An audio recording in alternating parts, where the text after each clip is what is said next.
the perspex or the plastic windows in the back, and we even found another 4.5 kilos of sound insulation that we took away from the RS. So this is even less sound insulated, which is a good thing for the visceral driving feeling, not so much for going like 2,000 kilometers in one go. But that's not the point of the car. It has standardly equipped with the PCCB brake, which is a lot lighter than the standard brake of the RS, which is not ceramic, which is steel rotors. And so we went through all these little details of the car. You can have it without AC, you can have it without radio. And it has a titanium exhaust in comparison to the GT3, which has a steel version of the exhaust. And it's all that little things that made this car about 70 kilo lighter than a GT3. So the other obvious thing with the car is, well, I suppose the lack of wings, particularly at the rear. Ain't it nice? Huh? It's lovely. I love the look of it. Yeah, it's very, very pure looking and still striking. So. It's very modest looking, but still self-conscious. And this is a good mixture for today, I think. I didn't want any spoilers on the car, not even a gurney flap on the back end. So that called for additional measures to keep the car in balance at high speeds, because we want to make a safe lane change at 320. You can't do it in England, sorry, but we can in Germany. So we fitted a very, very neat diffuser underneath the car. So we took the downforce we needed from the underbody. So there's long veins, long fins underneath the engine, which contributed a lot to the downforce of the car. And so we have a neutral car. It's always neutral at the front end. And we have a slight amount of downforce at the back, so the balance of the car is exactly as a GT car should feel like, and we're very happy about that. But it took quite some time on testing on the wind tunnel and on the autobahns. We've got a Cup 2 tyre. Yes. Some people had sort of speculated we might have narrower tyres on.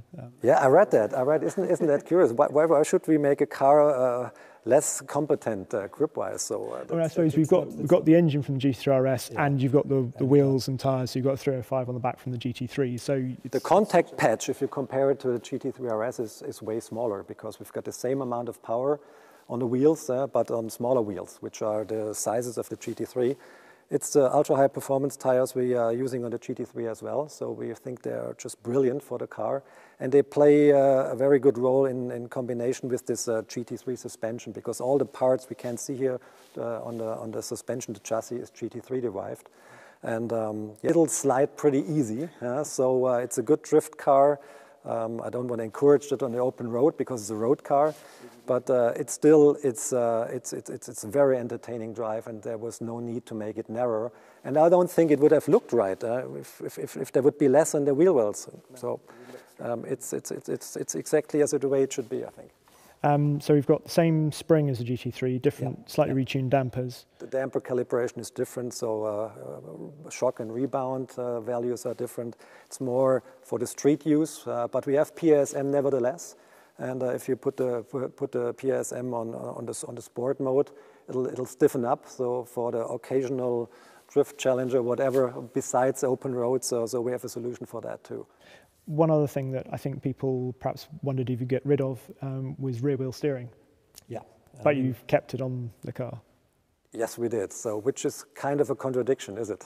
But I'm happy to answer this. Yeah, as a matter of fact, and the first ideas of the car, and I almost fought for that, was get rid of the rear axle steering, because it's 5-point-something kilos, and we want to have it pure.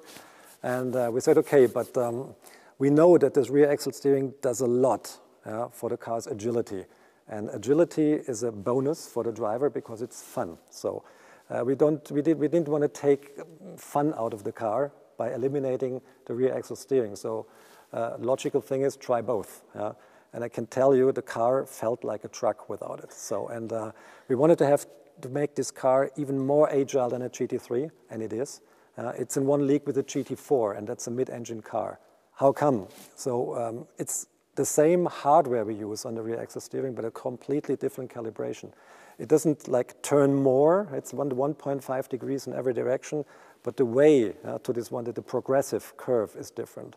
So the car even handles a lot more agile in slalom drills and on curvy roads. So we found, and we learn. I mean, the system was new. Now we're using the system for quite some time, and we get more and more ideas to get even more performance out of it, and that's incorporated in this calibration of that car. And it's really, the car feels very small from behind the wheel.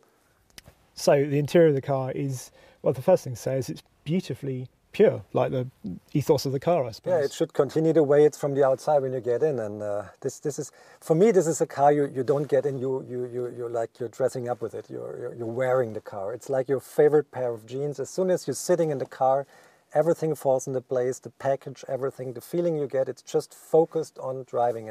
For me, it's almost a spiritual experience to drive the car, to be honest. And all the things you can touch are crisp and mechanical. Just look at the gear shifter. It's like rifle bolt action. That's the way it's supposed to be, because a car still is a sum of a lot of mechanical components, and it should feel like one, not like a driving iPhone. I love iPhones, but I like to get mechanical, crisp feedback of a car. And for me important, or for us important at Porsche, and especially when we did this car, we thought of what is important on a sports car. It's not so much for me the pure horsepower, because there's a limit of what additional horsepower can contribute to additional driving pleasure. That's not the case. I think 500 is more than enough. What counts is the feedback of the car, the absolute clear information you get through your hand, through your bum, through your back, and your feet and your ears. And you have to have a nice sound atmosphere as well. And the car has to be reproducible, honest in its reactions. And the instantaneous bite an engine has, and the direct feeling a steering offers. This is what a sports car is about, and this were the main target criteria as when we did this car. And yeah, well, it's I'm sure if you guys get this car for Ecoti next year, which I hope, somebody will take off with the car when you're in the Highlands again. So it's so much fun, you don't want to get out. And one of the options, you mentioned it briefly, it's got a single mass lightweight flywheel. Which presumably adds to the sort of the sounds you hear in here when you have to like it, but I like mechanical noises. I like to get the feedback of what's going on in the background or in the foreground, wherever. It's additional information I can use for my driving style, and which contributes to my satisfaction when I'm driving a car. And we have the single mass flywheel, which shaves off another 5-point-something kilos in comparison to a dual mass flywheel, and it has the important advantage for me. The revving up dynamics is a lot better, especially at low revs. The car got a lot more zing, I would call it. If you like just think of easing down the throttle a little bit, the car just jumps.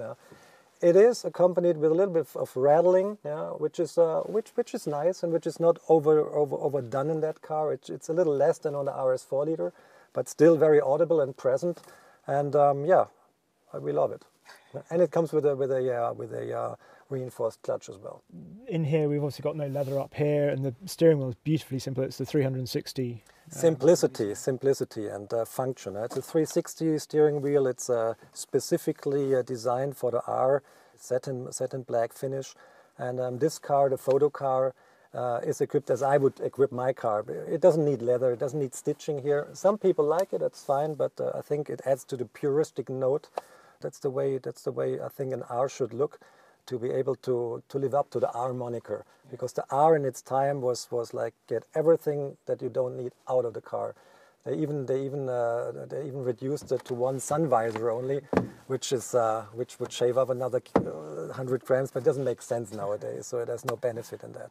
But this one doesn't have a radio, it doesn't have AC, it's just stripped down to the max. It's the purest 911 we ever built, and that's the way it rides. Yeah, and I noticed it's got the green dials in there, which obviously harks back. This is a little bit of homage on the old R as well. So yeah, we wanted to differentiate a little bit from the GT models. That's why I don't see any Alcantara around here.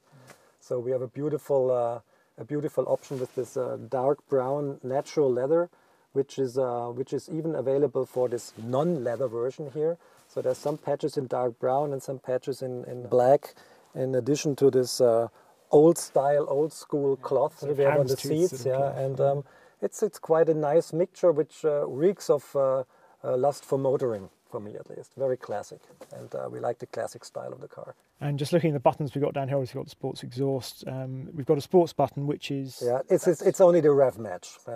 There's a rev match like we introduced it on the GT4, and it was very successful there. You can heel and toe, just don't push the button.